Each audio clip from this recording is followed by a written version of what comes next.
Hello guys, welcome to Unacademy. कैसे हैं आप सभी लोग।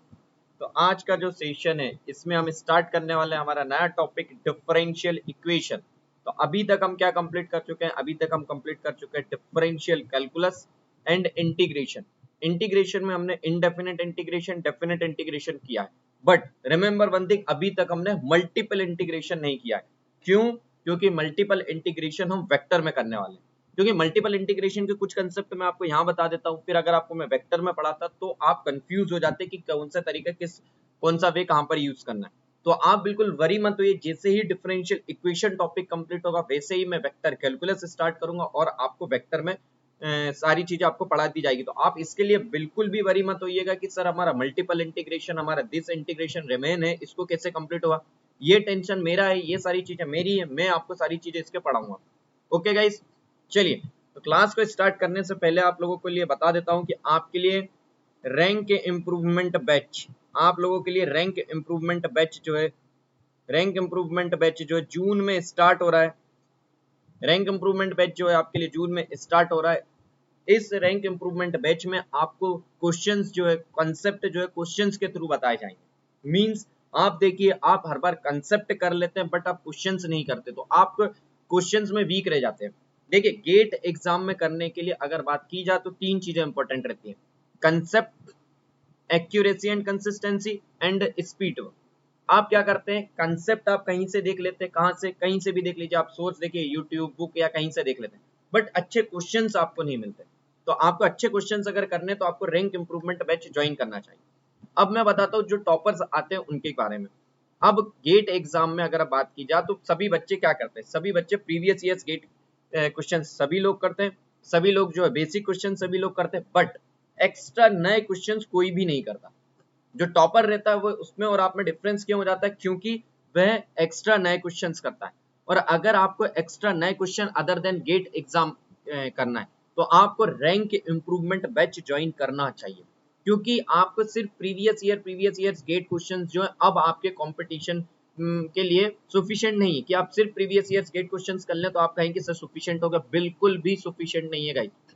अगर आप सिर्फ प्रीवियस ईयर्स गेट क्वेश्चंस करेंगे तो यस, आपके 50 to 60 मार्क्स आ जाएंगे, बट कंपटीशन के हिसाब से अगर आपको under 1000 rank, under 500 rank, under 100 और 1 डिजिट रैंक अगर आपको लेकर आना है तो आपको अदर देन दूसरों से कुछ ना कुछ ज्यादा करना पड़ेगा। और वह कुछ क्या है सॉरी, और वह कुछ क्या है, वह एक्स्ट्रा क्वेश्चन। और वह एक्स्ट्रा क्वेश्चंस आपको रैंक इंप्रूवमेंट बैच में मिलेंगे। यहाँ पर आपको जो क्वेश्चंस हैं वह other than GATE previous years होंगे गाइस, ये सबसे इंपॉर्टेंट पॉइंट है। अब जो भी student rank improvement batch join करना चाहता है वह coupon code Pallav live use करे, ताकि ताकि throughout the year, throughout the GATE exam, throughout the year, जब तक आपका गेट एग्जाम नहीं होता है तब तक आप मेरे गाइडेंस में रह सके। आपको मैथ्स देखिए सबसे मोस्ट वेटेज सब्जेक्ट है। आप किसी भी ब्रांच के स्टूडेंट है, अगर सबसे मोस्ट वेटेज सब्जेक्ट देखा जाए तो मैथ्स है। और अगर आपको मैथ्स जो कि मोस्ट वेटेज सब्जेक्ट है उसमें गाइडेंस चाहिए टिल द गेट एग्जाम तक, तो आप मेरा coupon code Pallav live use करिए, ताकि मैं आपके साथ टिल गेट एग्जाम तक बना रहूं, आपके सारे डाउट क्लियर कर सकूं। ओके गाइस, चलिए तो आगे मूव करते हैं। नाउ कि अन अकेडमी प्लस सब्सक्रिप्शन आपको क्यों लेना चाहिए, अदर कि अगर आपको आदि कुछ फैसिलिटीज यूट्यूब पर भी मिल रही है, कुछ फैसिलिटीज आप बुक से करते हैं, तो क्यों आपको अन अकेडमी प्लस सब्सक्रिप्शन लेना चाहिए। क्योंकि यहाँ पर सबसे first thing, daily live classes, crash course, crash course की फैसिलिटीज आपको YouTube पर अवेलेबल नहीं रहती है। अगर कहीं पर आपको अवेलेबल भी है तो बेस्ट कंटेंट फॉर्म में नहीं होंगी। आपको अगर बेस्ट कंटेंट फॉर्म में चाहिए तो आपको अन अकेडमी प्लस सब्सक्रिप्शन लेना चाहिए। देखिए, रैंक इंप्रूवमेंट बैच जो कि आपके लिए स्टार्ट हो ही रहा है नेक्स्ट मंथ से। Now third fourth point is language. आप हिंदी इंग्लिश लैंग्वेज की बात की जाए तो अगर आप हिंदी में कंफर्टेबल है तो आप हिंदी में पढ़ सकते हैं, आप इंग्लिश में कंफर्टेबल है तो आप इंग्लिश में कर सकते हैं, दोनों बैचेस स्टार्ट होंगे। नाउ एवरी फोर्थ सेशन देखिए, यूट्यूब पर देखिए, चाहे आप कहीं पर भी देखिए, आपको डाउट क्लियरिंग सेशन नहीं मिलेगा, बट अन अकेडमी प्लस पर every fourth session is a doubt clearing session है। Every fourth session is a doubt clearing session.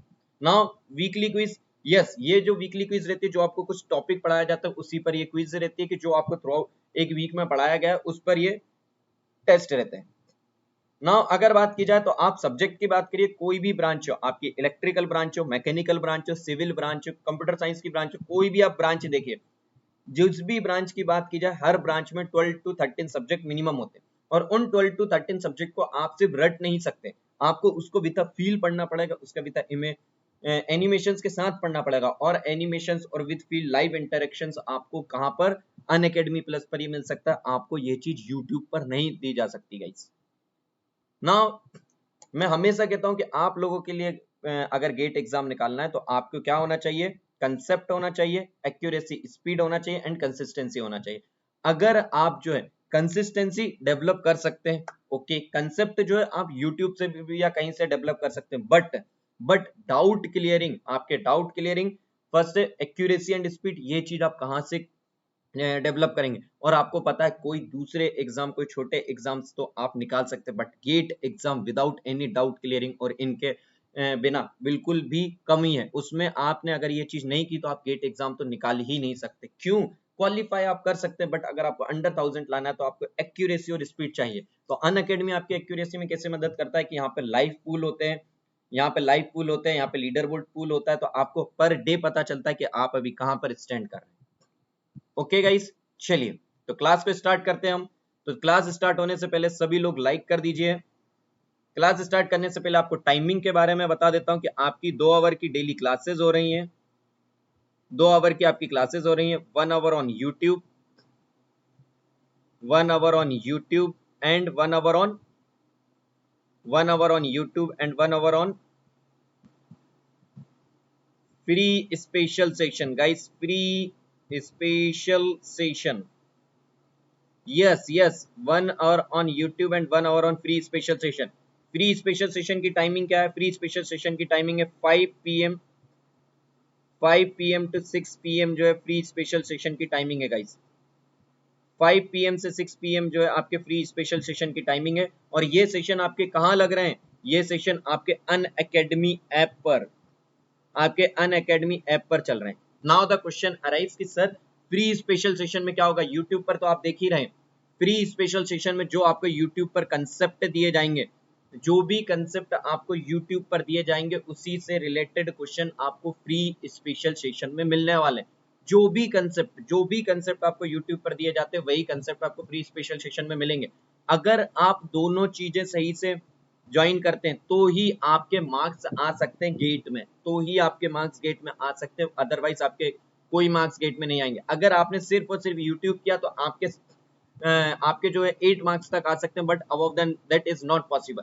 और अगर आपने फ्री स्पेशल सेशन किया तो आपका बेस इनकम्प्लीट रहेगा, तो इसलिए आपको दोनों करना जरूरी है। और गाइज अभी बहुत टाइम है, दोनों सेशन आप ज्वाइन कर सकते हैं। नाउ आप लोगों के लिए एक अनाउंसमेंट है कि आपके लिए मैंने जो है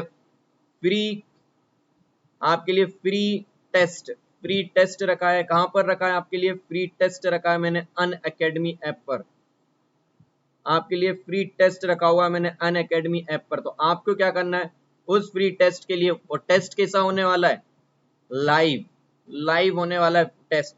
आपको क्या करना है उस टेस्ट के लिए? अपने आप को इनरोल करना है, अपने आप को इनरोल करना है। आप कैसे इनरोल कर सकते हैं? इनरोल करने के लिए आप 2 तरीके अप्लाई कर सकते हैं। फर्स्ट वन इज, आप अनअकैडमी ऐप पर जाइए, पल्लव गौर सर्च कीजिए, और वहां पर मुझे सर्च करने के बाद आप मेरे स्पेशल सेशंस और उनकी टाइमिंग देख सकते हैं, वहां पर जाकर इनरोल कर सकते हैं। एंड फॉलो करने के बाद अगर आप देखें तो अभी कमेंट सेक्शन में मैंने आपके इसकी लिंक डाल दी है, आप उस लिंक पर जाइए। कमेंट सेक्शन में जो लिंक डली है उस लिंक पर जाइए, उस लिंक पर क्लिक करिए और अपने आप को इनरोल कर लीजिए। गाइज इनरोलमेंट जरूरी है, अगर आप इनरोल नहीं करेंगे तो टेस्ट आप नहीं दे पाएंगे। तो आपको क्या करना है? सबसे पहले अपना इनरोलमेंट करना है, जल्द से जल्द इनरोल कर लीजिए। ओके गाइज, आप क्या करिए, जल्द से जल्द इसे इनरोल कर लीजिए। और ये जो टेस्ट सीरीज है, टाइमिंग है, सारी चीजें आपको लिंक में मिल जाएगी, सारी चीजें आपको वहां पर मिल जाएगी। अगर आप इन फ्री टेस्ट को ज्वाइन करना चाहते हैं तो जल्द से जल्द इनरोल करें, फर्स्ट थिंग। सेकंड थिंग, इस टेस्ट के सीरीज के लिए आप जितना ज्यादा इसे स्प्रेड हो सके उतना स्प्रेड करिए। सोशल मीडिया अकाउंट पर आप इसे अभी 5 दिन रिमेनिंग है इस टेस्ट सीरीज को होने में, आप 5 दिन तक इसे अपने स्टेटस बनाइए, टेस्ट फेसबुक पर शेयर करिए, टेलीग्राम पर शेयर करिए, जहां पर आप शेयर कर सकते हैं वहां पर शेयर करिए, ताकि ज्यादा से ज्यादा एनरोलमेंट हो और टेस्ट देने में आपकी रैंक के बारे में आपको सही से पता चले। ओके गाइस, चलिए तो हम हमारा सेशन को स्टार्ट करते हैं। तो आज का जो हमारा टॉपिक है, आज से हम जो नया टॉपिक स्टार्ट कर रहे हैं, this is nothing but differential equation, differential equation. Now the question arises कि what is the differential equation में ओवरऑल होता क्या है. डिफरेंशियल इक्वेशन अगर आप देखें उसके वर्ड से ही पता चल रहा है. Differential means what? डेरिवेटिव.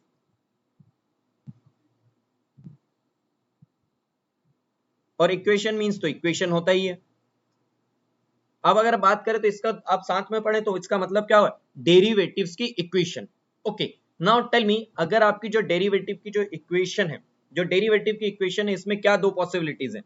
या फर्स्ट वन, दो देखिए बेसिक से समझ के करेंगे, आपको कभी दिक्कत नहीं होने वाली गाइस. अगर डेरिवेटिव की जो इक्वेशन है उसमें दो पॉसिबिलिटी हो सकती है. एक कि आपसे वो फॉर्म कराए, is nothing but formation of the differential equation. हो सकता है कि आपसे वो इक्वेशन बनवाए कि भाई डेरिवेटिव की इक्वेशन बना के दीजिए. यस और no? Formation of the differential equation, कि आपसे डिफरेंशियल इक्वेशन को वो बनवाए कि एक काम करिए डेरिवेटिव की इक्वेशन बना कर दीजिए. या फिर क्या हो सकता है, आपको डेरिवेटिव की इक्वेशन दी और उसका सॉल्यूशन पूछे, solution of differential equation. Okay, ना सॉल्यूशन जो है अलग अलग मेथड होती है उनके सॉल्यूशन निकालने की, formation of the differential equation की. तो ये सारी चीजें हम इसमें पढ़ने वाले. तो अगर सबसे पहले बात की जाए तो दिस इज डेरिवेटिव की, इसको अगर मैं डिफाइन करूं तो आप क्या कहेंगे इसको? Differential equation is the equation, differential equation is a equation involving derivative of dependent variable, derivative of dependent variables with respect to one or more independent variables. Okay, now the question arise guys, ध्यान से सुनिए कि ये definition मैंने बताई क्यों. बताने को तो मैंने आपको एक्सप्लेन कर दिया था, बट आपको फिर भी ये डेफिनेशन क्यों लिखी, सुनिए ध्यान से, वर्ड समझिए. Differential equation is the equation in which the derivative of a dependent variable, okay, with respect to one और मोर. मींस देखिए, let us suppose the dependent variable is y, let us suppose the dependent variable is nothing but एक function, आप मान लीजिए dependent variable is nothing but y. अगर मैं बात करूं कि मान लीजिए डिपेंडेंट वेरिएबल किसका फंक्शन है? सिर्फ और सिर्फ फंक्शन x का है. तो दिस इज डिपेंडेंट वेरिएबल. इसे डिपेंडेंट क्यों कह रहे हैं? क्योंकि वह x पर डिपेंड कर रहा है. Because the value of the y vary with respect to x, therefore y is the dependent variable and x is the independent variable. Now tell me, जरूरी थोड़ी ना है कि y जो है सिर्फ और सिर्फ x पे ही डिपेंड करे. y जो है किस किस पर भी डिपेंड कर सकता है. लेट अस सपोज y जो है एक से ज्यादा, मान लीजिए x और t पर डिपेंड करे, मान लीजिए किसी पर भी डिपेंड कर सकता है. y जो है अभी भी क्या है? Dependent variable, dependent variable. और अगर अपन बात करें, ये क्या हो चुके हैं आपके इंडिपेंडेंट वेरिएबल? कितने आ चुके हैं? दो. These are independent variable. तो डिपेंडेंट वेरिएबल तो आपका एक ही रहेगा, बट इंडिपेंडेंट वेरिएबल एक या एक से ज्यादा भी हो सकते हैं.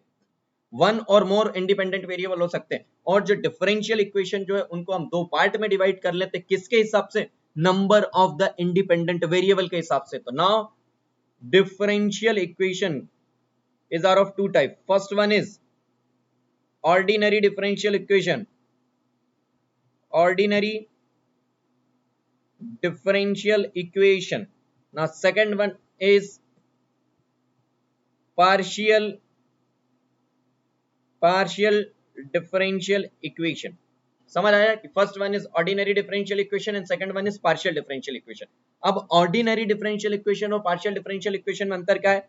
ऑर्डिनरी डिफरेंशियल इक्वेशन में बात करें, there is only one independent variable, only one independent variable. और यहां पे बात क्या की जाए, इसमें रहेगा more than one independent variable.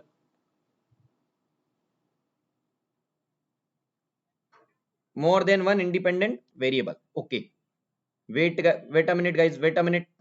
Now the question arise guys कि अगर मैं ऑर्डिनरी डिफरेंशियल और ये पार्शियल क्यों कह रहा हूं, ध्यान से समझिए.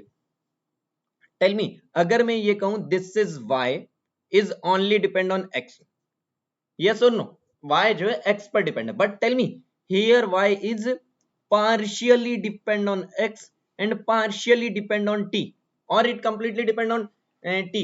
No, it is partially depend on x and partially depend on t. और partially वर्ड कब आ रहा है, जब डिपेंडेंट वेरिएबल एक से ज्यादा इंडिपेंडेंट वेरिएबल पर डिपेंड कर रहा है. यस और नो, देखिए डिपेंडेंट वेरिएबल एक से ज्यादा इंडिपेंडेंट वेरिएबल पर यहाँ डिपेंड कर रहा है, इसलिए यहाँ पे पार्शियल वर्ड आया. समझ आया कि पार्शियल वर्ड क्यों आया है, क्यों आया है, जल्दी से बताइए. आपको समझ आया कि यहाँ पे पार्शियल वर्ड क्यों आया है. Okay, no problem. अब बात ये आई कि भाई पार्शियल डिफरेंशियल इक्वेशन होती है और ऑर्डिनरी डिफरेंशियल इक्वेशन दो टाइप के होते हैं. ऑर्डिनरी डिफरेंशियल इक्वेशन की अगर मैं आपसे बात करूं तो एग्जांपल अगर मैं कहूं is nothing but d square y upon d x square plus of 2 dy by dx plus of y is equals to x. Tell me this is nothing but your dependent variable. This is your nothing but dependent variable and dependent variable will depend only on x. Therefore it is a ordinary differential equation. Okay, but यहां पर बात की जाए this equation is nothing but d square u upon d x square plus of d square u upon d y square is equal to 0. Tell me here u is the dependent variable which partially depend on x and u is the dependent variable which partially depend on y. Therefore this equation is known as partial differential equation and this equation is known as the ordinary differential equation. Comment करके बताइए basic clear हुआ कि हम differential equation में पढ़ते क्या क्या हैं, कि हम वहां पे फॉर्मेशन ऑफ डिफरेंशियल इक्वेशन क्यों पढ़ते हैं, क्योंकि डेरिवेटिव दो ही जगह पर आ सकते हैं. या तो हम इक्वेशन में डेरिवेटिव दो ही तरीके से आ सकता है कि या तो हमसे डेरिवेटिव की इक्वेशन बनाए या तो डेरिवेटिव का हमको सॉल्यूशन निकालना. ओके, डिफरेंशियल इक्वेशन की बात की जाए तो वे कितने टाइप के हो सकते हैं, दो, एक ऑर्डिनरी डिफरेंशियल इक्वेशन और एक partial differential equation. Okay, now आगे मूव करते हैं. नाउ अगर आप हेडिंग डालिए, अब बात करते हैं हम कि ऑर्डर किसे कहते हैं एंड डिग्री. हेडिंग डालिए order and degree. Order and degree की बात की जाए तो सबसे पहले बात करते हैं हम ऑर्डर की. ऑर्डर की डेफिनेशन कहेंगे order of highest order derivative, highest order derivative. Example बताता हूं. देखिए ओवरऑल कहा क्या है मैंने, एग्जांपल ये कहा है, लेट अस सपोज आपकी इक्वेशन की बात करो, लेट अस सपोज आपकी इक्वेशन है d square y upon d x square plus of 4y is equal to x. Let us suppose ये इक्वेशन है कोई. नाउ टेल मी, अगर मैं आपसे कहूं, अगर मैं आपसे पूछूं कि यहां पर ऑर्डर क्या है, तो आप कहेंगे कि sir definition says order of highest order derivative means कितना अपने हाईएस्ट डेरिवेटिव का ऑर्डर क्या है. तो आप देखिए यहां पर कितना ऑर्डर है, यहां पर आप कहेंगे 2 बार, मींस आपने हिंदी बात, अगर आपको मैं सिंपल लैंग्वेज में कहूं ना तो आपको यह चेक करना है कि आपने सबसे मैक्सिमम टाइम डेरिवेटिव कितना किया है इक्वेशन में. यहां पर आप कहेंगे कि सर सबसे ज्यादा टाइम मैंने डिपेंडेंट वेरिएबल को इंडिपेंडेंट वेरिएबल के रिस्पेक्ट में 2 बार डेरिवेट किया है. तो इसीलिए इस इक्वेशन की अगर अपन बात की जाए तो यहां पर इसका ऑर्डर कितना रहेगा, ऑर्डर इज 2. चलिए एक सिंपल एग्जांपल और देता हूं. अगर मैं आपको इक्वेशन कर दूं d cube y upon d x square plus of d square y upon d x square plus of 6 dy by dx plus of 4y is equals to x. Let us suppose this is your differential equation. Now अगर मैं आपसे यहाँ पर order पूछूंगा तो आप क्या कहेंगे कि आपको सिंपल भाषा में मैंने क्या बताया था कि आपको चेक करना है कि हाईएस्ट टाइम, सबसे ज्यादा बार आपने derivative of the dependent variable with respect to independent variable किस उसमें लिया. तो आप कहेंगे सर इसमें देखा जाए तो सबसे ज्यादा बार हमने डेरिवेट किया और इसकी अगर ऑर्डर देखा जाए तो इसका ऑर्डर इस हिसाब से क्या हो जाएगा, order is nothing but 3. Okay, तो आपको ऑर्डर समझ आया, किसी को कोई ऑर्डर में डाउट है? ऑर्डर तो बहुत सिंपल है बट डिग्री थोड़ा सा ध्यान से समझिएगा. डिग्री थोड़े से ध्यान से समझना है कि डिग्री किससे कहते हैं। डिग्री कहते हैं the power of highest order, the power of highest order derivative when dependent variable and its derivative, when dependent variable and its derivative are free from the fractional power। ध्यान से समझिए, कुछ नहीं, मैं सारी चीजें एक्सप्लेन करूंगा।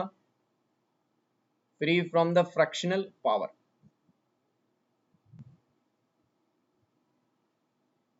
ध्यान से सुनिए। अगर मैं आपसे पूछूं this one is nothing but power, देखिए तो सबसे पहले तो आपने क्या पढ़ा, degree is nothing but the power of highest order derivative, means highest power derivative की पावर होती है। Degree is nothing but the power of highest order derivative. तो अगर आपसे मैं इक्वेशन कहूं, दिस इक्वेशन को अगर मैं सिमिलर सेम इक्वेशन ले लूं, is nothing but d square y upon d x square plus of 4y is equal to x. Tell me, सबसे पहले आप क्या पकड़ेंगे इक्वेशन में? सबसे पहले आप ये देखेंगे कि इक्वेशन में, सबसे पहले आप ये देखेंगे कि इक्वेशन में हाईएस्ट ऑर्डर डेरिवेटिव क्या है। तो आप कहेंगे this is nothing but the highest order derivative. Tell me, this is nothing but the highest order derivative, और इस हाईएस्ट ऑर्डर डेरिवेटिव की पावर कितनी है? टेल मी, यहां पर पावर कितनी है? 1। तो therefore the degree is nothing but 1। Okay, in a same वे अगर मैं आपसे इस इक्वेशन की बात करूं, तो यहां से आप इस इक्वेशन की डिग्री कितनी कहेंगे? इस इक्वेशन की डिग्री आप कहेंगे 1। ओके ना, इतना तो आपने सिंपल कह दिया, बट मैं अगर आपको एक एग्जांपल और दूं कि example is 1 plus dy by dx, 1 plus dy by dx का होल स्क्वायर की power 4/3 is equal to d square y upon dx square.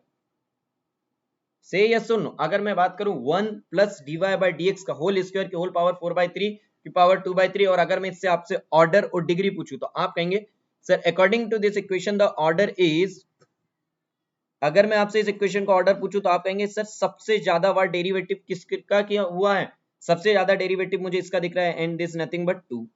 2 बार हमने सबसे ज्यादा डेरिवेटिव किया है। ओके, बट अगर मैं आपसे पूछूं, अगर मैं आपसे यहीं पर पूछूं कि इसकी मुझे ये बताइए डिग्री कितनी होगी, तो आपने अगर इसकी डिग्री 1 कह दी, आपने अगर इसकी डिग्री 1 कह दी, तो यह आंसर आपका गलत हो जाएगा। इसके आपको डिग्री 1 नहीं कह सकते कि सर इसकी पावर तो मुझे 1 दिख रही है तो 1 होगा, नहीं, क्योंकि पूरा स्टेटमेंट आपने पढ़ा ही नहीं था। क्या था? The power of the highest order derivative when the dependent variable and its derivative are free from the fractional power। tell me, यहां पर क्या होना चाहिए? Degree is nothing but the power of a highest order derivative when the dependent variable and its derivative are free from the fractional power। यहां पर बताइए, आपका ये तो free from the fractional power है, okay, but tell me dy by dx का whole square is free from the fractional power? नहीं। आप इस पूरे को अगर आप कुछ भी कर लीजिए, आपकी फ्रैक्शनल पावर है ना 4/3, 4/3 is nothing but your fractional power, तो आपकी ये कंडीशन सेटिस्फाई नहीं करती। तो आपको क्या कहा गया? when the dependent variable and its derivative are free from the fractional power। ये चीज आपको यहाँ क्यों नहीं सोचने पड़ी? क्योंकि जहां पर आपका जो डिपेंडेंट वेरिएबल है y and its derivative d square y upon dx square both are free from the fractional power। here also अगर बात की जाए, here also dependent variable is y and its derivative dy by dx d square y upon dx d cube y upon dx cube all are free from the fractional power। that's why आपको यहाँ पे सोचना नहीं पड़ा। But here ये आप ध्यान से रखिए, इसको स्टार मार्क कर लीजिए। आप ये मिस्टेक कर सकते हैं क्वेश्चन में कि आपको देखना है कि यहाँ पर डिपेंडेंट वेरिएबल जो है, यहाँ पर जो डिपेंडेंट वेरिएबल जो है उसका जो डेरिवेटिव है, दोनों term dependent variable and it's derivative, यहाँ पर डिपेंडेंट एंड इट्स डेरिवेटिव दोनों फ्री फ्रॉम फ्रैक्शनल पावर थे, बट यहाँ पर डिपेंडेंट वेरिएबल का जो डेरिवेटिव है वो फ्री फ्रॉम फ्रैक्शनल पावर नहीं है, इसलिए डिग्री तो नहीं हो। तो आप क्या करेंगे? इसको free from the fractional power करने के लिए आप कहेंगे सर क्यूब कर दीजिए, क्यूब कर दीजिए दोनों side. The equation is come out to be 1 plus dy by dx whole square is nothing but कि होल स्क्वायर की power 4 is nothing but d square y upon d x square की whole power 3। Now tell me, अगर मैं आपसे यहाँ पर पूछूं कि ऑर्डर कितना है, तो देखिए ऑर्डर पर कोई फर्क नहीं पड़ता कि आपकी फ्रैक्शनल पावर हो चाहे कुछ भी हो, तो ऑर्डर कितना हो जाएगा? Order is nothing but highest order derivative, सबसे ज्यादा डेरिवेटिव क्या है यहाँ पे? 3, ओ सॉरी 2 है।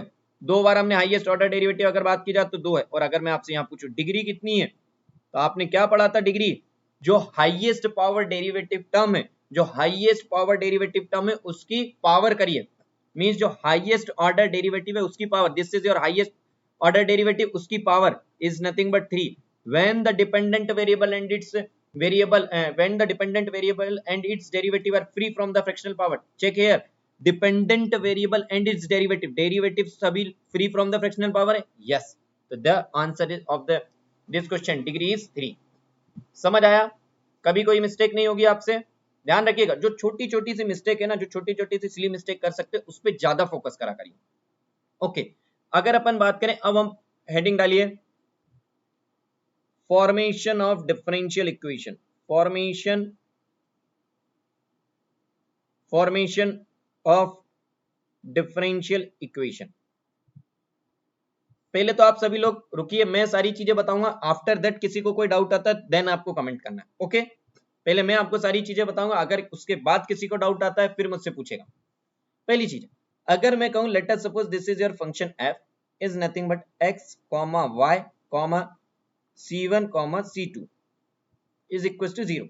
लेट अस सपोज मैंने आपको क्या कहा कि कोई एक इक्वेशन है, कोई भी आपको एक इक्वेशन दी हुई है, आपसे बोला कि इस इक्वेशन की मुझे क्या बना के दीजिए, मुझे आप इस इक्वेशन की डिफरेंशियल इक्वेशन बना के दीजिए। अभी तो आपको सिर्फ जो है इक्वेशन दी हुई है विदाउट एनी डेरिवेटिव फॉर्म, अब हमसे चाहते हैं कि आप इसकी डिफरेंशियल इक्वेशन बना के दीजिए। ओके, तो हम क्या करेंगे, मुझे एक बात बताइए, ध्यान से समझिए, ध्यान से समझिए। अगर मैं आपसे कहूं let us suppose dy by dx equals to m, let us suppose अगर मैं आपसे कहूं dy by dx, इससे मत समझिए, मुझे एक बात बताइए, अगर मैं आपसे कहूं y इक्वल्स टू mx है, ओके, और दूसरी तरफ से अगर मैं इक्वेशन करूं dy by dx is equals to m, आपकी इक्वेशन। नाउ टेल मी, इस इक्वेशन में अगर आप बात करें तो आप इसका अगर डेरिवेटिव निकाल लें तो आपकी वैल्यू आ गई, एंड देन उस डेरिवेटिव की वैल्यू जब आप इक्वेशन में रख देते हैं तो आपकी वैल्यू क्या आ चुकी है, यहां पर आपकी इक्वेशन की वैल्यू आ चुकी है y is equals to dy by dx into x। Say yes और नो, जल्दी से बताइए, यही वैल्यू आई है। आपने अभी क्या किया है, आपने सिर्फ इतना किया है कि जो इक्वेशन थी उसमें जो एक बार डिफरेंशिएट किया, उस कांस्टेंट की वैल्यू आई, उस कांस्टेंट की वैल्यू आपने यहां रख दी। तो अब डाउट आया कि सर ये क्यों करा, अब मैं बता रहा हूं, ध्यान से सुनिए। अगर मैं इस इक्वेशन से रिवर्स जाना चाहूं, लेट अस सपोज ये मैं आगे फॉरवर्ड हुआ, नाउ अब मैं इस इक्वेशन से रिवर्स जाना चाहता हूं। अगर मैं इस इक्वेशन से रिवर्स जाना चाहूं तो अब आप क्या कहेंगे कि सर एक काम करिए, this is nothing but y dx, this is nothing but, just a minute, this is nothing but, इसको लिखा जाए this is nothing but dy by y is equal to dx by x। Okay, अब हम क्या करेंगे, इसको integrate कर देंगे, this value is nothing but ln of y is equal to ln of x plus of ln of c। Okay, overall value क्या आ चुकी है, ln of y is equal to, यहाँ पे जो कांस्टेंट था इसे मैंने c कहा, तो यहाँ पे ln of c, this is nothing but ln of x into c। तो ओवरऑल आपकी वैल्यू क्या आ चुकी है, ln ln cancel, y is equal to x into c। Say yes और नो। नाउ अगर आप ध्यान से देखें गाइस, अगर आप थोड़ा सा ध्यान से देखें तो देखिए आपकी इक्वेशन जो है सेम इक्वेशन आपकी आ चुकी है। यस, तो आप कहेंगे सर वो तो आना ही था, आपने जिधर से शुरू किया था उस डेरिवेटिव उसका आपने डेरिवेटिव करके इक्वेशन बनाई थी। अब आप उस इक्वेशन से, अब आपने उस इक्वेशन से रिवर्स ऑपरेशन लगाकर, उस इक्वेशन पे रिवर्स ऑपरेशन लगाकर वही इक्वेशन आनी थी। अगर हम जाओ उसी पाथ से रहे तो उसके रिवर्स पाथ से सेम आएंगे तो आंसर तो सेम ही आएगा ना। यस, आंसर सेम आएगा, मगर आप उसका रीजन समझिए कि मैंने आपको ये बेसिक चीज क्यों समझाई, उसके पीछे का रीजन समझिए। आपने क्या करा था, अगर आपको डिफरेंशियल इक्वेशन बनानी है, अगर आपको कोई इक्वेशन दी है उससे डिफरेंशियल इक्वेशन बनानी है, तो आपने क्या किया, कांस्टेंट को रिमूव किया और उस कांस्टेंट की वैल्यू को इक्वेशन में रख दिया। ओके, अगर मैं ये चीज आपको डायरेक्ट कहता तो आपको समझ नहीं आता कि सर क्यों हम जो है कांस्टेंट को हटाते हैं और उस कांस्टेंट को हटाकर ही अपन इक्वेशन में क्यों रखते हैं। अब उसका एक्सप्लेनेशन और अच्छे तरीके से समझिए। आप समझिए, आपकी जो डिफरेंशियल इक्वेशन दी हुई थी, आपकी जो डिफरेंशियल इक्वेशन दी हुई थी कितने ऑर्डर की थी? अगर आप कहेंगे यहाँ पर डिफरेंशियल इक्वेशन का ऑर्डर देखा जाए तो 1 ऑर्डर था। अगर आपने फर्स्ट ऑर्डर डिफरेंशियल इक्वेशन थी, now tell me, first order differential equation को जब आपने सॉल्व किया तो टेल मी कितने नंबर ऑफ कांस्टेंट आए हैं? टेल मी कितने नंबर ऑफ कांस्टेंट आए हैं? कांस्टेंट कितना आया है? सिर्फ और सिर्फ एक। यस, क्योंकि फर्स्ट ऑर्डर डिफरेंशियल इक्वेशन थी। तो आप देखिए इन दो पॉइंट इक्वेशन से पॉइंट कंक्लूड करना समझिए। डायरेक्ट बता देता तो आपको नहीं समझ आता। पहली चीज, जब भी हमें डिफरेंशियल इक्वेशन बनानी होगी, हम जितने भी नंबर ऑफ द डेरिवेटिव दिए हुए हैं, जितने भी नंबर ऑफ द कांस्टेंट है, जितने भी नंबर ऑफ द कांस्टेंट है, उतने कांस्टेंट को हम रिमूव करेंगे। रिमूव कैसे करेंगे? हम उनकी वैल्यूज निकालेंगे और उस वैल्यूज को निकालकर इस इक्वेशन में रख देंगे। बताइए, स्टेटमेंट समझ आया? मुझे नहीं लगता कोई डाउट होगा। क्या कर रहे हैं हम? जितने भी नंबर ऑफ द कांस्टेंट है उनकी वैल्यूज निकाल रहे हैं। किसकी मदद से? इक्वेशन को डेरिवेट करके। और डेरिवेट उतने ही टाइम क्यों कर रहे हैं? क्योंकि देखिए उस इक्वेशन से इंटीग्रेट जब आप रिवर्स जा रहे हैं तो उतनी ही बार आपको सिर्फ क्या करना पड़ रहा है? इंटीग्रेट, और उतने ही कांस्टेंट आ रहे हैं। इस इक्वेशन में अगर मैं बात कहूं आपसे, टेल मी, यहाँ पर अगर आपके दो कांस्टेंट है, मतलब फर्स्ट क्वेश्चन मुझे बताइए, इसमें कितनी बार आपने, मुझे ये बताइए कितनी बार अगर आपसे पूछो तो कितने ऑर्डर की इक्वेशन होगी? आप कहेंगे सर अगर इसको अगर हम बात करें, दो कांस्टेंट है तो दोनों कांस्टेंट को रिमूव करना है। उसके लिए हम क्या करेंगे? Differentiate with respect to x twice. पहले तो ये बताइए, समझ आया आपको कि दो बार ही डिफरेंशिएट क्यों किया हमने? यस, दो बार इसलिए डिफरेंशिएट किया क्योंकि यहाँ पर दो कांस्टेंट थे। ओके, तो इक्वेशन कितनी आएंगी आपकी? दो इक्वेशन। एक बार फर्स्ट डेरिवेट करने से, तो लेट अस सपोज इक्वेशन आई है F dash of x, y, c1, c2 is equals to 0.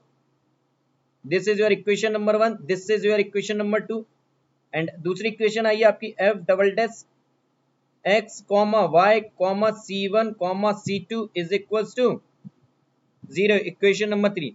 Now tell me यहाँ पर कितनी इक्वेशन है? दो इक्वेशन है, equation number 2, equation number 3। Now tell me, अगर दो इक्वेशन है और अननोन कितने?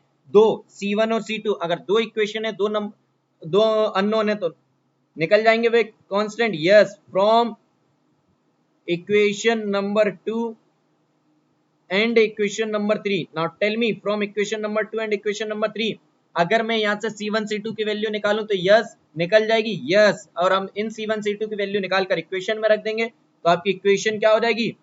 f is equals to f x, y dash, y double dash. Tell me, इसी फॉर्म में इक्वेशन होगी कि कोई और फॉर्म होगा? बिल्कुल नहीं, यही टर्म होंगी। क्या होंगी? x, y dash, y double dash. जल्दी से बताइए, इक्वेशन बन चुकी है आपकी? यस। कोई समझने के अगर किसी को कोई डाउट है तो रुकिए, मैं जैसे ही आपको एग्जांपल कराऊंगा आपके सारे डाउट क्लियर हो जाएंगे। आपको बिल्कुल वरी नहीं होना है कि सर कौन से एग्जांपल, कोई भी आप बिल्कुल वरी मत होइए। इतने आपको एग्जांपल कराने वाला हूं इसी चीज पे कि आपके एक एक डाउट क्लियर होगा। तो सबसे पहले क्वेश्चन पे मूव करते हैं। चलिए क्वेश्चन नंबर 1, जिसको भी डाउट है कोई वरी मत होइए, आप पहले क्वेश्चन से मूव करते हैं। क्वेश्चन नंबर 2, पहला तो मैंने आपको ये करा ही दिया है, this is your question number 1। चलिए क्वेश्चन नंबर 2 की अगर बात की जाए, question number 2, y is equal to ax plus of bx square. आपको इसकी डिफरेंशियल इक्वेशन निकालनी। नाउ टेल मी, अगर आपसे मैं यहाँ डिफरेंशियल इक्वेशन पूछूं तो सबसे पहला क्वेश्चन आप सभी लोग कमेंट करेंगे जब ही आपको समझ आएगा। गाइस कमेंट करते जाइएगा, अटेंटिव रहिए। सबसे पहली चीज, टेल मी यहाँ पर नंबर ऑफ द कांस्टेंट कितने हैं? आप कहेंगे सर नंबर ऑफ कांस्टेंट है यहाँ कितने? 2। ओके, नाउ टेल मी, अगर नंबर ऑफ कांस्टेंट 2 है तो यहाँ पर ऑर्डर कितना पॉसिबल है? आप कहेंगे order is nothing but second order equation आने वाली है। क्यों?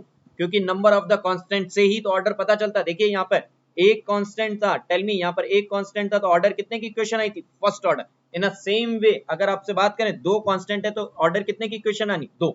नाउ टेल मी, मुझे अगर ये दो कांस्टेंट को हटाना है, किसको? a और b कांस्टेंट को हटाना है, तो मैं कितनी बार डेरिवेट करना पड़ेगा? 2 बार। और 2 बार डेरिवेट करने के लिए मैंने सबसे पहले फर्स्ट टाइम डेरिवेट किया, this value is come out to be y dash is equal to a plus of 2b into x, equation number 1। In a same way differentiate एक बार और किया, the value is come out to be 0 plus of twice of b, equation number 2 from equation 1 and 2, from equation 1 and 2। Tell me 1 और 2 से अगर मैं बात करूं तो आपकी b की वैल्यू आ चुकी है, यस v की वैल्यू आ चुकी है, कितनी y डबल डैश बाई 2, और अगर b की value y double dash by 2 है तो आप इसकी वैल्यू यहां रखिए, equation is come out to be y dash is equal to a plus of 2 b की वैल्यू रहेगी y double dash divided by 2 into x, this 2 and this 2 is cancelled out, a is equal to y dash minus y double dash into x, a की value आ चुकी है, b की value आ चुकी है, इक्वेशन में रख दिए, इक्वेशन आ जाएगी आपकी y dash is equal to a की वैल्यू कितनी आई आपकी y dash minus of y double dash into x plus of b की बात की जाए तो आपकी कितनी वैल्यू आ चुकी है 2b की value y double dash into x। Say yes और नो, जल्दी से बताइए, यही वैल्यू आई थी आपकी b की वैल्यू, जस्ट अ मिनट, अपन ने गलत जगह रख दिया, अपन ने y डबल डैश में क्यों रख रहे हैं, हम x में निकालेंगे ना, तो यहाँ पे रखिए ना, क्योंकि हमें डिफरेंशियल इक्वेशन नहीं, सॉरी मैंने यहाँ पे रख दिया था, इसकी वैल्यू आप यहाँ रखेंगे तो इक्वेशन हो चुकी है y is equal to a की वैल्यू कितनी आई आपकी y dash minus y double dash into x, this is the value of a plus of b की वैल्यू कितनी हो जाएगी y double dash divided by 2 into x square, तो यहाँ से आपकी इक्वेशन बन गई। मुझे बताइए किसी को कोई डाउट है, अगर वो थोड़ा सा सिंप्लीफाई कर दूं तो y is nothing but y dash into x minus of y double dash into x square divided by 2। पूरा प्रोसीजर समझ आया, कुछ नहीं करना है, जितने नंबर ऑफ द कांस्टेंट आपको इक्वेशन में दिखे, फिर सबसे पहले इक्वेशन देखिए, उस इक्वेशन में जितने नंबर ऑफ द कांस्टेंट दिखे उस इक्वेशन के नंबर ऑफ द कांस्टेंट को डिफरेंशिएट करिए, उस उनके वैल्यूज को हटाइए और उनकी वैल्यूज को आप रिप्लेस कर दीजिए, बस यही आपका क्वेश्चन था। चलिए अब थोड़ा सा एक अच्छा क्वेश्चन देता हूं, ये क्वेश्चन आप करिएगा, question number 3, equation of circle having center on x-axis and radius r।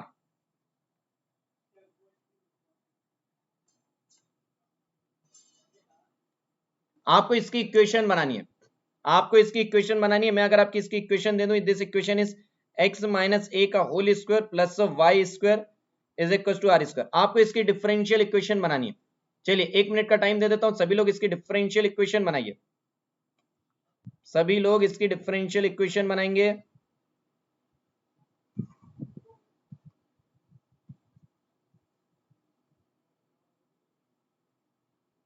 चलिए टाइम स्टार्ट्स नाउ, सभी लोग इसकी डिफरेंशियल इक्वेशन बनाइए।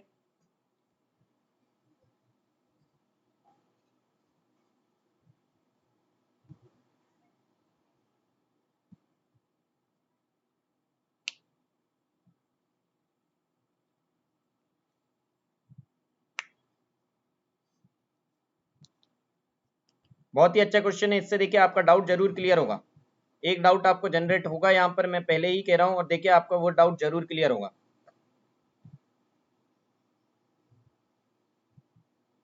जल्दी से करिए गाइस, जल्दी से करिए।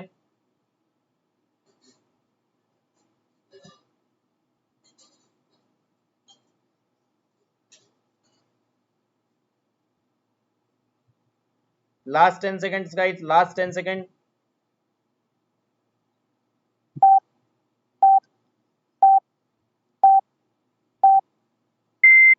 Times up, times up, times up.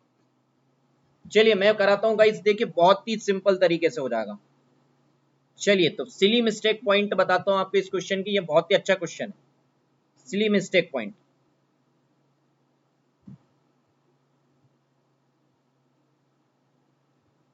अगर आपसे मैं पूछूं x माइनस ए का whole square plus y square is equal to r square, ये जो इक्वेशन है, टेल मी, यहां पर अगर मैं आपसे पूछूं तो आपको कांस्टेंट कितने दिख रहे हैं, आप कहेंगे sir this is my first constant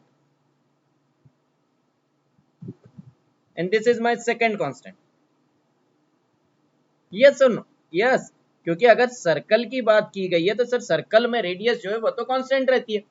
okay okay, और अगर आप वेरिएबल की बात करेंगे तो x और y होगा।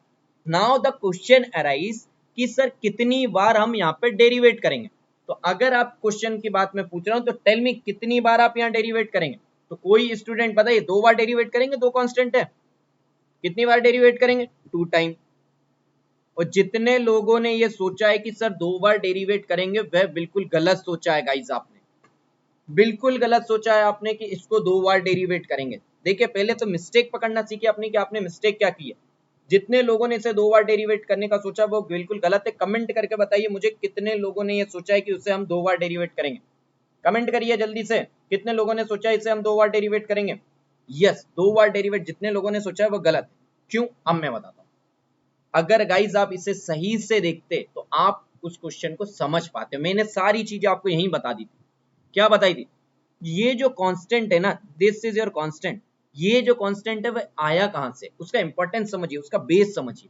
ये जो कांस्टेंट है आया कहां से, ये आया है आपके इंटीग्रेशन की वजह से। Means this is nothing but, this constant is nothing but integration constant. से यस और नो। जो आपको इक्वेशन में एक कांस्टेंट दिखता है वह आपका और कोई कांस्टेंट नहीं, वह इंटीग्रेशन कांस्टेंट होता है। तो यहां पर जो r जो है, यहां पर जो r जो है ये आपका इंटीग्रेशन कांस्टेंट नहीं है गाइस। आप ध्यान से समझते, r is not your integration constant, r is the radius जो कि आपके शेप को बता रही है, रेडियस जो कि इंडिकेट कर रही है शेप को। This is not your constant, ये आपका वह कांस्टेंट नहीं है जिसे आपने समझ रहे हैं। आपका ये जो कांस्टेंट है दिस वन, जैसे आप इसकी बात करें y square equal to 4x, इसमें अगर आप बात करें तो जो आपका a जो रहता है वह इंटीग्रेशन कांस्टेंट है। बट डियर अगर आप यहाँ की बात करें तो यहाँ पर ये जो r है वह शेप को इंडिकेट कर रहा है, आपकी रेडियस उसके नेचर को डिसाइड कर रहा है। ये कांस्टेंट वह कांस्टेंट नहीं, ये आपको कांस्टेंट इसलिए लग रहा है बिकॉज अगर आप इस सर्कल को लें और इस सर्कल की रेडियस आपने r बोली तो आपकी रेडियस थ्रू आउट चेंज नहीं हो रही है, आपकी रेडियस थ्रू आउट चेंज नहीं हो रही, इसलिए ये कांस्टेंट आया। But this constant is not due to integration constant, this constant is not the integration constant. Now मैं अब एक चीज बताता हूं, सभी लोगों को क्या डाउट आया होगा। नाउ अब लोगों को डाउट ये आया होगा कि सर ऐसे में हमें कैसे पता चलेगा कि ये जो कांस्टेंट है वह इंटीग्रेशन कांस्टेंट है या कौन सा कांस्टेंट है। जल्दी से बताइए, कितने लोगों को यही सोचना है, कितने लोगों को ये डाउट आ रहा है कि सर हमको कैसे पता चलेगा कि ये जो कांस्टेंट दिए है वो इंटीग्रेशन कांस्टेंट है या कोई और कांस्टेंट है। तो मैं आपको बताता हूँ, सुनिए ध्यान से यार। आपको जो है जो भी क्वेश्चंस दिया रहेगा, form the differential equation for the constant, ये आपको दिया रहेगा। जो भी आपको इक्वेशन दी रहेगी आपको क्या है, आपको स्टैंडर्ड शेप पता है, कौन से, सर्कल, पैराबोला, एलिप्स, हाइपरबोला, आपको इनकी इक्वेशंस पता है। इन इक्वेशंस में आपको पता है कि कौन सी चीजें जो है किस चीज की वजह से आई हैं। उनके अलावा जो भी इक्वेशंस दी हो ये आपकी हो गई स्टैंडर्ड इक्वेशन। इन इक्वेशंस के अलावा आपको जो भी इक्वेशंस दिए होंगे उनमें जो भी कांस्टेंट दिए होंगे वह जो कांस्टेंट है वह आपके इंटीग्रेशन कांस्टेंट है। यस और नो। नाउ अभी आप फिर से एक और डाउट आया कि सर इनका हम करेंगे कैसे, क्या सॉल्व होगा। और ध्यान से सुनिए, जब भी आपके पास गेट एग्जाम में क्वेश्चन आएगा मुझे एक बात बताइए, आपका formation of the differential equation का आंसर कैसे आ सकता है। अगर जब भी गेट एग्जाम में देखिए ना, बेस समझ के चलेंगे कि कैसी क्या पॉसिबिलिटीज है, सारी चीजें क्लियर होंगी। क्योंकि हर चीज समझिए कि हाँ आपको थोड़ी ना पता है कि ये कांस्टेंट आ रहा है या नहीं। मैं बताता हूँ, जब भी गेट एग्जाम में क्वेश्चन आएगा मुझे बताइए formation of the differential equation का क्वेश्चन आपका ऑब्जेक्टिव आ सकता है क्या। Tell me, formation of the differential equation का जो क्वेश्चन है आपका ऑब्जेक्टिव ही आएगा, कभी न्यूमेरिकल डेटा आ सकता है क्या, नहीं। न्यूमेरिकल डेटा टाइप पॉसिबल ही नहीं है। आपसे इक्वेशन बनवा रहा है तो आपको इक्वेशन देना पड़ेगा ना उसको। ओके, नाउ आपने कहा कि yes sir numerical data type दिया रहेगा। नाउ न्यूमेरिकल डेटा टाइप में दो पॉसिबिलिटीज है कि अगर आपको दो कांस्टेंट इक्वेशन में दिए हैं तो हो सकता है एक ऑप्शन दे आपको कितना, फर्स्ट ऑर्डर के लिए, और दूसरा को इक्वेशन दे कितने, सेकंड ऑर्डर के लिए। यस और नो। तो गाइस अगर आपको फर्स्ट ऑर्डर की इक्वेशंस दी हुई है तो वहां पर आपको वह कांस्टेंट दिखेगा। देखिए मैं एक्सप्लेन कर देता हूं वरना आधे लोगों का उड़ जाएगा। लेट अस सपोज एग्जांपल पहले वाले से ही बात कर लें। आपको इक्वेशन दी हुई है, मान लीजिए y is equal to ax plus of bx square. Now first tell me, now सबसे पहले तो मुझे ये बताइए गेट एग्जाम में इसमें से न्यूमेरिकल डेटा टाइप क्वेश्चन कभी पॉसिबल है, नहीं पॉसिबल है। आपका हमेशा कौन सा पॉसिबल है, इसमें आपका ऑब्जेक्टिव क्वेश्चन ही पॉसिबल है। Okay, now tell me objective question में आपको कितनी पॉसिबिलिटीज दे सकता है, यहाँ पे आपको दो पॉसिबिलिटी दे सकता है। एक कि वह दो इक्वेशन दे दे आपको, कौन से की, फर्स्ट ऑर्डर की means only in dy by dx के फॉर्म में इक्वेशन दे दे, ओके। और एक आपको दे सकता है कि आपको सेकंड ऑर्डर की इक्वेशन दे, सेकंड ऑर्डर डिफरेंशियल इक्वेशन दे, means d square y upon d x square इसके फॉर्म में आपको इक्वेशन दे दे, ओके। नाउ टेल मी, अगर उसने आपको सिर्फ और सिर्फ dy बाय dx के फॉर्म में इक्वेशन दी है, अगर उसने आपको dy बाय dx के फॉर्म में इक्वेशन दी है, तो इसका मतलब उसने यहाँ पे सिर्फ एक बार डेरिवेट किया है। यहाँ पर अगर बात की जाए एक बार डेरिवेट किया है, तो यहाँ पे कुछ ना कुछ वो कांस्टेंट के फॉर्म में देगा ही देगा। टेल मी, कांस्टेंट भी होंगे ना, क्योंकि एक ही बार डेरिवेट किया। और अगर इसमें बात की जाए तो आपके जो है इसमें कांस्टेंट नहीं होगा, ओके। नाउ द क्वेश्चन है, जिस इक्वेशन में आपको कांस्टेंट नहीं दिखेगा वही आपका आंसर रहेगा ना, क्योंकि आपका प्रोसीजर क्या कहता है। नाउ फिर से भी आपको ये डाउट आया कि सर एक बात बताइए, इस इक्वेशन में आप जब सॉल्व करेंगे तो इसमें तो ये कांस्टेंट आएगा, तो हमें फिर कैसे पता चलेगा कि इसको लेना नहीं लेना। सिंपल सा एक स्टेटमेंट सुनिए, जो भी आपके स्टैंडर्ड फिगर है, कौन से स्टैंडर्ड फिगर है आपके, हाइपरबोला, पैराबोला, इलिप्स, सर्कल, ये जिनके आपको इक्वेशंस पता है, उनमें आपको ये पता रहता है कि कौन सी चीज आपके नेचर, कौन सी चीज शेप को डिफाइन कर रही है। वे जो कांस्टेंट है वे इंटीग्रेशन से नहीं आए, वे शेप की वजह से हैं। यस और नो, वे कांस्टेंट वैल्यूज जरूर है। जैसे कि आपने ये सर्कल की बात करा, तो ये जो सर्कल है इसकी रेडियस जो है वह कांस्टेंट है, बट ये जो कांस्टेंट है वह इंटीग्रेशन से नहीं आया। ध्यान से समझिए, रिवर्स इसमें आप जाते तो आपने कहा कि ये जो कांस्टेंट है किससे आया है, इंटीग्रेशन कांस्टेंट है। तो हम इंटीग्रेशन कांस्टेंट जब आते हैं तो उसको हम डेरिवेट करते हैं, तो इंटीग्रेशन कांस्टेंट को हटा के हम इक्वेशन डेरिवेटिव में कर देते हैं, बट ये जो इक्वेशन है इसमें ये इंटीग्रेशन कांस्टेंट से नहीं आया है। अब समझ आया किसी को कोई डाउट, अगर इसके अलावा भी किसी को कोई डाउट रह जाता तो आप मुझसे टेलीग्राम पर पूछ लीजिएगा, बट मुझे नहीं लगता कि अब किसी को कोई डाउट है, क्योंकि मैंने एक ही डाउट पे 15 मिनट से अभी आपको यही चीज समझा रहा हूं, ओके। चलिए तो इक्वेशन बताइए।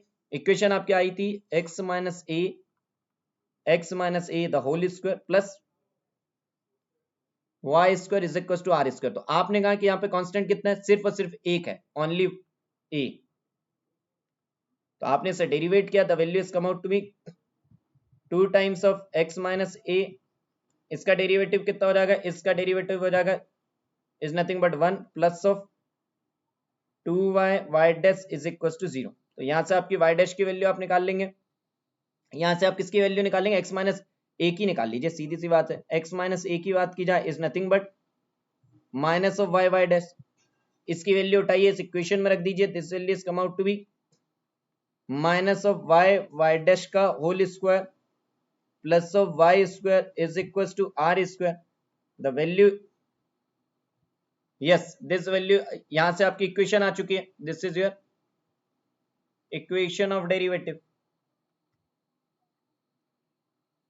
समझ आया, क्वेश्चन बहुत ही सिंपल था गाइस, बस आपको यही जो सिली मिस्टेक हो सकती थी वह सिली मिस्टेक मैंने आपको बता दी। तो बताइए समझ आया कि नहीं, कोई भी स्टूडेंट ऐसा जिसको समझ ना आया हो, अगर इसके बाद भी आपको कोई डाउट है तो आप मुझसे टेलीग्राम पर पूछ सकते हैं, बट मुझे नहीं लगता कि आपको इस पे कोई डाउट रहना चाहिए, ओके। नेक्स्ट क्वेश्चन पर मूव करें, चलिए एक क्वेश्चन और देता है।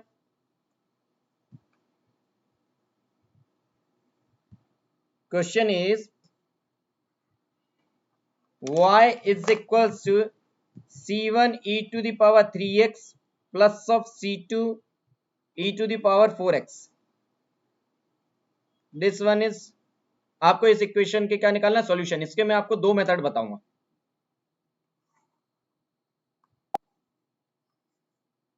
चलिए 1 मिनट का टाइम है, टाइम स्टार्ट्स नाउ, जल्दी से करिए।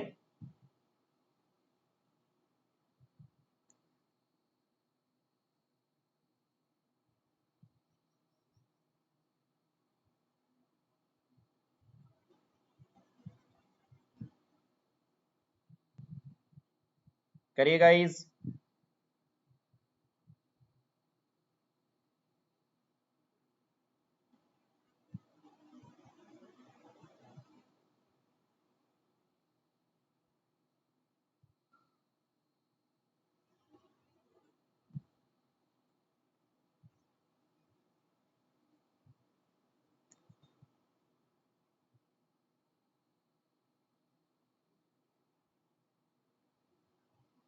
Last 10 second guys, last 10 seconds,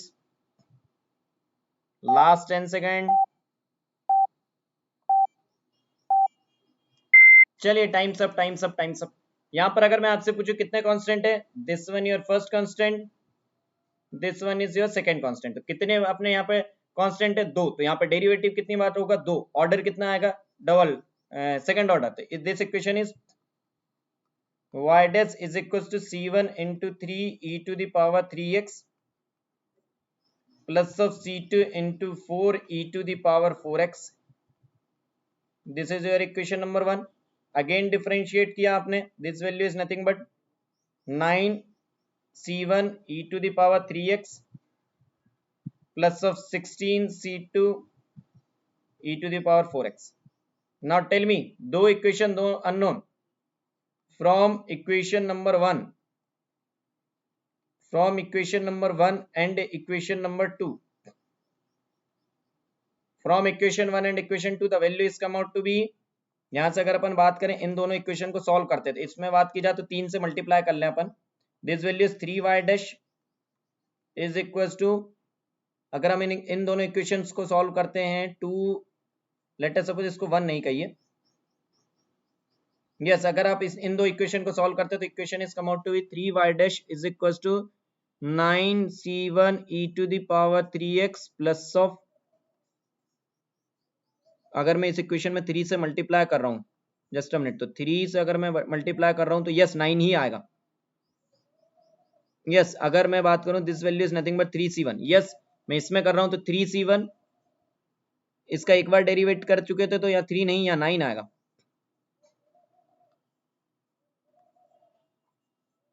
this value is nothing but 3 से करा तो 9c1 e to the power 3x plus of 12c2 e to the power 4x। Okay, ना अगर इस इक्वेशन और इस इक्वेशन की बात की जाए तो कोएफिशिएंट ये वाला c1 वाली वैल्यू सेम हो चुकी है, तो इसे आप सब्ट्रैक्ट कर लीजिए। सब्ट्रैक्ट जैसे ही करेंगे आपकी वैल्यू आ जाएगी 3y dash minus of y double dash is equal to, this value subtract करेंगे तो minus of 4c2 e to the power 4x। Tell me, यही इक्वेशन है ये, 3y dash minus y double dash is equal to minus of 4c2 e to the power 4x। तो यहां से आप बात करें तो c2 की वैल्यू आपकी आ चुकी है, कितनी वैल्यू आ चुकी है, y double dash minus of 3y dash upon 4e to the power 4x। This is your c2 की वैल्यू। इस c2 की वैल्यू आपने ली और इस c2 की वैल्यू आपने उठा के रख दी इक्वेशन में। किस इक्वेशन में रख दी आपने, दिस इक्वेशन में। और जैसे ही आप यहां से वैल्यू ली तो आपकी वैल्यू कितनी आ जाएगी, आपने इस इक्वेशन में रख दी तो आपकी वैल्यू हो गई है 3y dash is equal to 9c1 e to the power 3x plus of 12, c2 की वैल्यू की बात की जाए is nothing but y double dash minus of 3y dash upon 4e to the power 4x into e to the power 4x। तो यहां से आपकी value आ चुकी है c1 की भी।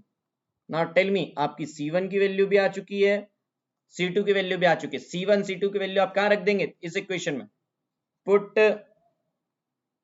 c1 and c2 in equation number, उसको 3 दे दीजिए, in equation number 3। Late us suppose इस इक्वेशन को 3 दे दिया हमने, इक्वेशन में रखा, आपकी y की वैल्यू आ गई। बट ये इक्वेशन थोड़ी सी, ये मेथड जो थी, this is the general method, बस अगर इसको थोड़े से ध्यान से देखा जाए तो इसके लिए एक शॉर्ट मेथड एप्लीकेबल है, क्योंकि एक रिजल्ट है। वन मोर थिंग, जितने भी लोगों को ये रिजल्ट समझ नहीं आएगा बिल्कुल वरी मत होइए, जब मैं आपको हायर ऑर्डर डिफरेंशियल इक्वेशन पढ़ाऊंगा, जब मैं उसमें आपको CFPI पढ़ाऊंगा, तब आपकी ये सारी चीजें क्लियर हो जाएंगी। यस और नो, तो किसी को ये वरी नहीं होना है कि सर ये इक्वेशन कहां से आई है। मैं जब आपको CF एंड PI पढ़ाऊंगा गाइस, तब ये चीज आपको क्लियर हो जाएगी। बट जिन लोगों को ये चीजें पता है, मैं उनको बता देता हूँ, कुछ नहीं, ताकि क्योंकि आपको याद रहे कि इस क्वेश्चन को कैसे कर सकते हैं। This is nothing but y is equal to c1 e to the power ax plus of c2 e to the power bx। Tell me these, जल्दी से बताइए ये किस इक्वेशन के सॉल्यूशन लग रहे हैं। टेल मी, जिन लोगों ने पहले पढ़ा है किस इक्वेशन के सॉल्यूशन है, आप कहेंगे कि sir this is nothing but solution of second order homogeneous equation. Tell me, second order homogeneous equation ही है ना, जल्दी से बताइए। यस, और सेकंड ऑर्डर होमोजेनियस इक्वेशंस के अगर हम सॉल्यूशन निकालते हैं तो किसकी मदद से निकालते हैं, CF की मदद से निकालते हैं। टेल मी यस और नो। और CF जो हम किससे निकालते हैं, CF हम निकालते हैं डिफरेंट अपने क्वाड्रेटिक इक्वेशन से। जो क्वाड्रेटिक इक्वेशन हमारी बनी रहती है उसके रूट से निकालते हैं। Roots of the quadratic equation जो बनाते हैं, उस क्वाड्रेटिक इक्वेशन के रूट ही तो क्या होते हैं, नथिंग बट द सॉल्यूशन। और अगर उसकी बात की जाए और तो वह डिफरेंशियल इक्वेशन क्या होनी चाहिए, this is nothing but y double dash minus of a plus b y dash plus of a b into y is equal to 0। ये इक्वेशन होगी। अब जिन लोगों को समझ नहीं आया उसके लिए वरी मत होइए, ये चीज आपको मैं कहां पढ़ाऊंगा, आपको पढ़ाने वाला हूं मैं कहां पर, डिफरेंशियल इक्वेशन में। ये सारी चीजें हायर ऑर्डर डिफरेंशियल में पढ़ाऊंगा, बट जिन लोगों ने को पता है, थोड़ा भी पता है, उसको फिर से बता देता हूं। देखिए क्या करते थे आपको ये इक्वेशन दी हुई रहती थी, आप इस इक्वेशन को क्या लिखते थे, इस इक्वेशन को आप लिखते थे m square minus of a plus b m plus of a b is equals to 0, यही लिखते थे आप। फिर आप इस इक्वेशन के क्या निकालते थे, रूट्स। फिर इस इक्वेशन के रूट्स निकालने के बाद आप क्या निकालते थे, वे कहलाते थे अपन सी एफ। तो सी एफ की बात की जाए, C F is nothing but y होता था, क्योंकि ये इक्वेशन क्या है, होमोजीनियस। और उस होमोजीनियस का सी एफ की वैल्यू कितनी हो जाती, मान ली दो रूट आए रियल रूट, तो C one e to the power a x plus C two e to the power b x, यही निकालते थे। जल्दी से बताइए, जिस लोगों ने थोड़ा भी अगर डिफरेंशियल इक्वेशन पहले पढ़ा है, हायर ऑर्डर डिफरेंशियल इक्वेशन में सीएफ अगर उसको थोड़ा भी पता है, तो वह ये चीज को समझ चुका है कि मैंने ये चीज ओवरऑल कही क्या है। बट जिसने नहीं पढ़ा है, बिल्कुल वरी मत होइए, आपको मैं सारी चीजें फिर से क्लियर करूंगा वहां पर। बट आपको मैं ये तरीका बता रहा हूं ताकि आप इसे लेंदी मेथड से ना जाए। आपको यहाँ पर रूट्स दिख रहे थे, तो आप इस लेंदी मेथड से क्यों जाना। यस और नो। अब आप कहेंगे सर ये मेथड हर जगह एप्लीकेबल है क्या, नहीं, ये मेथड हर जगह एप्लीकेबल नहीं, ये रिजल्ट है, ये इसी फॉर्म में वैलिड है। yes or no, yes or no guys, tell me yes or no। Okay तो गाइज आज की क्लास अपन यहीं खत्म करते हैं। क्लास आज हमने जो है फॉर्मेशन ऑफ डिफरेंशियल इक्वेशन देखा कि ओवरऑल डिफरेंशियल इक्वेशन क्या होती है, फिर हमने पढ़ा ऑर्डर एंड डिग्री क्या होती है। आफ्टर दैट हमने सारी चीजें ये पढ़ी हैं कि हम इक्वेशन को बनाते कैसे। जाने से पहले सभी लोग सुनकर जाइए, जाने से पहले सभी लोग सुनकर जाइए, आप लोगों के लिए फ्री टेस्ट, आपके लिए फ्री टेस्ट होने वाला है। कहां पर होने वाला है आप लोगों के लिए फ्री टेस्ट, अनअकैडमी।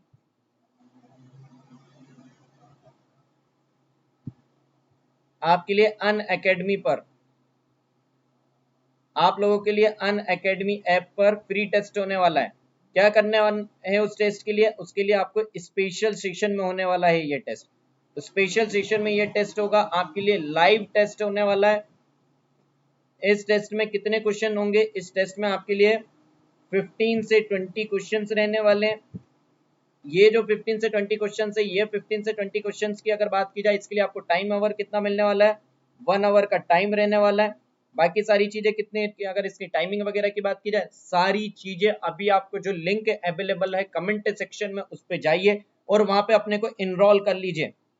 वहां पर जाकर अपने को इनरोल कर लीजिए गाइस। जब आप इनरोल करेंगे तभी आप उस टेस्ट के लिए एप्लीकेबल हो जाएंगे, आप उस टेस्ट के लिए इनरोल्ड हो जाएंगे। तो जल्द से जल्द सभी लोग जाके इनरोल करिए, और सभी लोग इसे, जब तक मैं आपके लिए ये सारी चीजें कर रहा हूं, आप सभी लोग इसको क्या करिए, अपने इस सेशन को शेयर करिए, जितना हो सके अपनी लिंक को शेयर करिए। जो मैंने लिंक कमेंट सेक्शन में डाली है उसे शेयर करिए आप वहां पर, आपके जितने भी सोशल मीडिया अकाउंट है, ताकि ज्यादा से ज्यादा लोग उसमें पार्टिसिपेट करें, तब आपको अपना लेवल पता चलेगा। ओके गाइस, चलिए तो जो लोग भी अनअकैडमी का सब्सक्रिप्शन चाहते हैं, जो लोग भी अनअकैडमी का सब्सक्रिप्शन चाहते हैं, वे अनअकैडमी ऐप को डाउनलोड करें या फिर गूगल पर अनअकैडमी को ओपन करें, वहां पर अपना चूज करें, गोल को चूज करें। जैसे कि आपका गोल गेट एंड ईएसी, आप गेट एंड ईएसी को चूज करिए। उसके बाद आप जाइए गेट सब्सक्रिप्शन में। गेट सब्सक्रिप्शन में जाने के बाद, जैसे अभी 9 मंथ रिमेन है, तो अब आप क्या कर सकते हैं, 12 मंथ और 24 मंथ का सब्सक्रिप्शन प्लान ले सकते हैं। अगर आप 24 मंथ की बात की जाए, अगर आप 12 मंथ की बात करें, तो प्लान देखिए आपके लिए 25,000 रुपीज का है। बट अगर आप वहां पे मेरा coupon code Pallav live use करेंगे, आप मेरा coupon code Pallav live use करेंगे, तो आपको क्या होगा, आपको वहां पर इंस्टेंट ऑफ मिलेगा और 22,500 का ये आपको ऑफ हो जाएगा। अगर बात किया जाए तो ये आपको 2,500 रुपीज का आपको ऑफ होगा। और ये जो आपका लास्ट प्राइस जो है, मैक्सिमम अवेलेबल डिस्काउंट है गाइस अनअकैडमी पर, इससे ज्यादा आपको डिस्काउंट नहीं मिल सकता। और अगर आप 24 मंथ की बात की जाए, तो आपको 30,000 रुपीज का है। इस पे जब आप coupon code Pallav live use करेंगे, तो आपको कितने परसेंट का डिस्काउंट होगा, अगर आप बात करें तो 10% के डिस्काउंट से आपको 3,000 का ऑफ होके लास्ट प्राइस होगा 27,000 रुपीज। तो आपको क्या करना है गाइस, जल्द से जल्द पल्लव लाइव यूज करना है ना।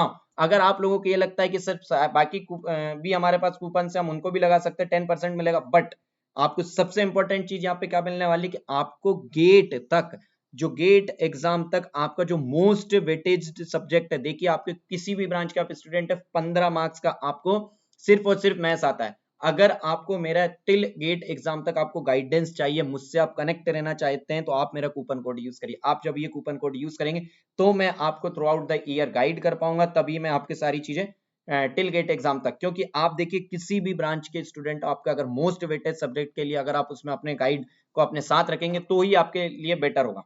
Okay guys,